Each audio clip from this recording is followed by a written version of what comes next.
බුද්ධ මන්දිරයේ අභියස බෝධීන් වහන්සේ අභියස තැන්පත් සිට මෙතෙන් පටන් සම්බුද්ධ පූජාව සහිත බෝධි පූජාමය පින්කම සිදු කරන්නයි බලාපොරොත්තු වෙන්නේ. 2025 වර්ෂය අවසන් කරලා 2026 වර්ෂය ලැබුවා. 2026 වර්ෂය කියලා කියන්නේ ජනවාරි කියලා හඳුන්වනවා. මාස ක්‍රමයක දුක් මාසය නමින් අද වෙනි දවසක් කියලා කියන්නේ පින්නතුනි අපි දවස් 365ක් අවසන් කරලා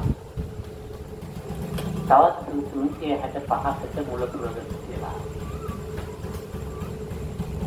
උදා වෙනකොට අප නිවෙස්වල බෞද්ධ ආබෞද්ධ કોઈ කවුරු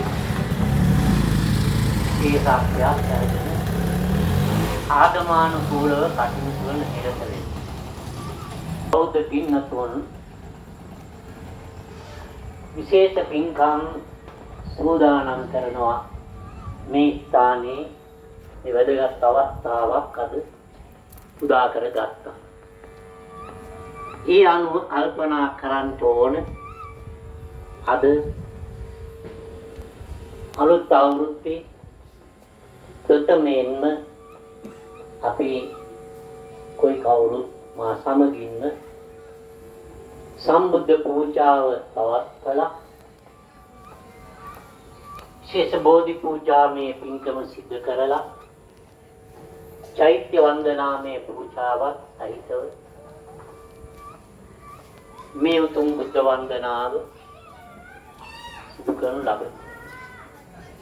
විශේෂයෙන් අලුත් අවුරුද්දක් කෙළඹෙනකොට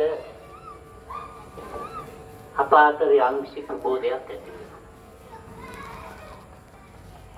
දිනෙන් දින අපි වයස්ගත තත්ත්වයටපත් වුණාට අලුත් අවුරුද්දක් කියලා පස්සට යන්නේ නැතුව ඉදිරියට යන ගමනක් තමයි අපි හැමදෙනාම මේ සිදු කරන්නේ. ඒ අනුව ඉදිරි අවුරුද්ද පවණක් නෙවෙයි ඊළඟ අවුරුද්ද ওই විදිහට දිනෙන් දින අවුරුද්ද එළඹෙනවා, අවුරුද්දක් උදා වෙනවා. මේ අවුරුද්දේ කිසියම් කරදර විපත්ති නැතුව රටට පොදුවේ සමස්ත ලංකාවාසී ජනතාවට කරදර විපත්ති වලින් ඈත් වෙච්ච වාසනාවන්ත ජීවිතයකට හේතු වේවා කියලා අපි මේ